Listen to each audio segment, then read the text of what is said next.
அனைவருக்கும் இனிய காலை வணக்கங்கள்.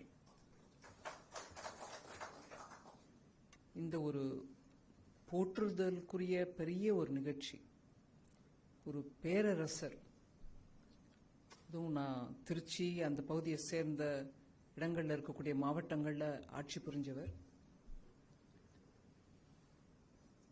அப்பேற்பட்ட ஒரு பேரரசருக்கு தோல்வி என்ற வார்த்தை இலக்கணத்திலே இல்லை என்ற அந்த ஒரு விதத்தில் ஆட்சியை ஆண்டவர் முத்தரையர், இரண்டாம் முத்தரையர். இவருக்கு ஒரு ஸ்டாம்ப் வெளியீடு ஒரு பெரிய நிகழ்ச்சி. டாக்டர் முருகன் சொன்னார் அழகா, 75 வருஷங்கள் பாரத நாட்டுக்கு சுதந்திரம் கிடைச்சு அது அமிர்த காலம் ஆரம்பமாக கருதி, அந்த அமிர்த கால ஆரம்பத்தில்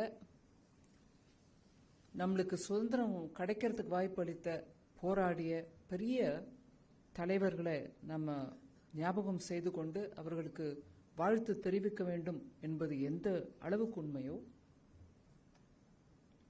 அந்த அளவுக்கு அப்ப வரைக்கும் எத்தனையோ தியாகம் செஞ்சிருந்தாலும் அவங்கள பத்தி வெளியில பெரிய விஷயம் வராம இருக்கக்கூடிய சுதந்திர போராட்ட வீரர்களை நம்மளும் தேடி கண்டுபிடிச்சு எடுத்து மக்களுக்கு எடுத்து உரைக்க வேண்டும் அப்படிங்கிற ஒரு பெரிய முயற்சியை பாரத பிரதமர் ஏற்றுக்கொண்டு நடத்திய போது, வேலு நாச்சியார், ராணி ருத்ரம்மா அப்படின்னு பேசும்போது முத்தரையர் பற்றி எடுத்து சொல்லக்கூடிய அந்த ஓராண்டு கால நிகழ்ச்சிகள்ல நாடு முழுவதும் எங்க போனாலும்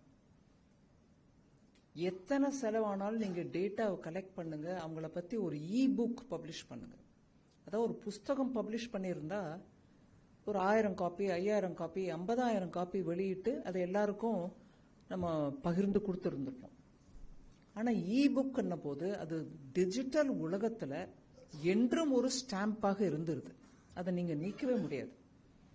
நான் வேணா என்னோட போன்ல இருந்து அதை நீக்கிடலாம், இல்ல நீங்க வேணா அவங்க போன்ல இருந்து எடுத்துடலாம், அவங்க கம்ப்யூட்டர்ல இருந்து எடுத்துடலாம். ஆனா அந்த டிஜிட்டல் உலகம் அப்படிங்கிற அந்த உலகத்துல என்றைக்கும் எப்போதும் இருக்கக்கூடிய அந்த அளவுல அது பதிஞ்சிடுது.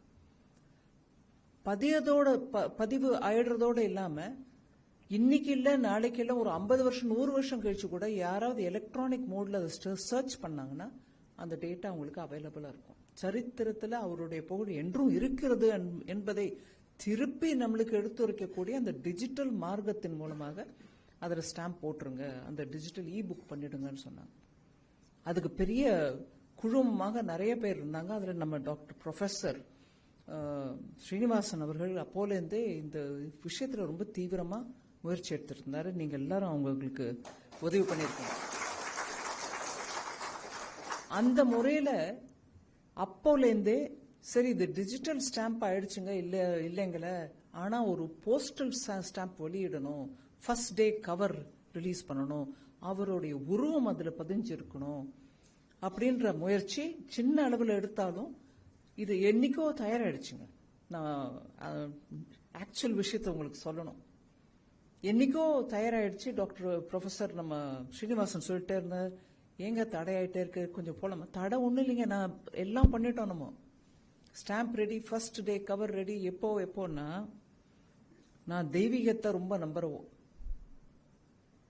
நீங்க எத்தனை முயற்சி எடுத்து எல்லாம் தயார் பண்ணாலும் நம்ம தமிழர் குடியரசு தலைவரா வர வரைக்கும் வெயிட் பண்ணிச்சு.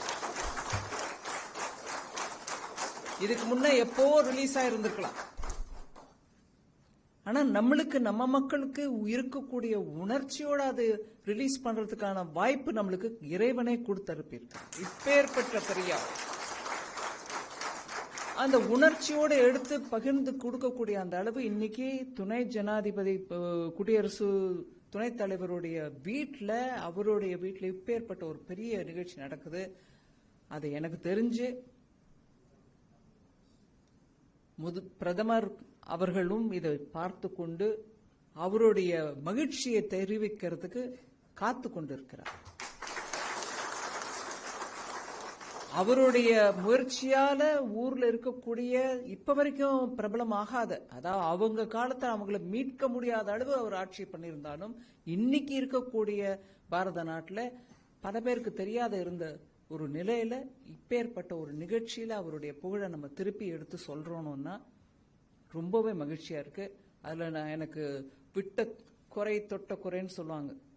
திருச்சியில படிச்சு திருச்சியை சுத்தியே வாழ்ந்தவோ முசிறியில இருந்தவோ எனக்கு இந்த நிகழ்ச்சியில பங்கேற்கிறதுக்கான வாய்ப்பு கொடுத்ததுக்கு உங்க எல்லாருக்கும் நன்றி. நான் ஆக்சுவலா குடியரசு துணைத் தலைவர் பேசுறாரு, அதனால நம்ம பேச வேண்டிய தேவையில்லை. இவரை விட உயர்ந்த பதவி தமிழர்களுக்கு மோடி ஐயா மூலமா கிடைக்கக்கூடிய வாய்ப்பு இருக்க கூடும் போது அவர் பேசும்போது நான் எதுக்கு நான் கொஞ்சம் பின்வாங்கினேன். இருந்தாலும் அவருடைய பெருந்தன்மை இல்லை, நீங்க பேசிதான் ஆகணும்னு சொன்னாங்க. அதனால எனக்கு வாய்ப்பு கொடுத்தாங்க. ரொம்ப நன்றி. இந்த நிகழ்ச்சி தமிழ்நாட்டில் நம்ம எல்லாரும் எடுத்து உரைக்க வேண்டிய நிகழ்ச்சி. நம்ம எல்லார்கிட்டையும் இதை பத்தி பேசணும். திருப்பி திருப்பி தெய்வீகத்தை நிராகரிக்கக்கூடிய மக்கள் தமிழ் மக்கள் இல்லை. அதனால நம்ம எல்லாருக்கும் மரியாதை கொடுக்க வேண்டியவர்கள், எல்லா மதத்துக்கும் மரியாதை கொடுக்க வேண்டியவர்கள். இந்த மாதிரி ஒரு பேரரசை எடுத்து சொல்ல வேண்டிய வாய்ப்பு நம்ம எல்லாருக்கும் கிடைச்சிருக்கு. இதை எடுத்து சொல்லி ஊர் ஊரா எல்லார்கிட்டையும் பேசணும். மோடி அரசின் மூலமாக இதில் நடந்த ஒரு சிறிய முயற்சிகளையும் எடுத்து சொல்ல வேண்டியிருக்கும். ரொம்ப நன்றி. வணக்கம்.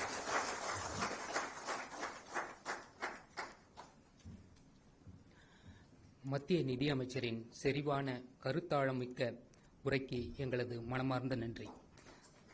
தற்போது இந்நிகழ்ச்சியின் சிறப்புரையை வழங்க போற்றுதலுக்குரிய பாரதத்தின் துணை குடியரசுத் தலைவர் மாண்புமிகு திரு சி.பி.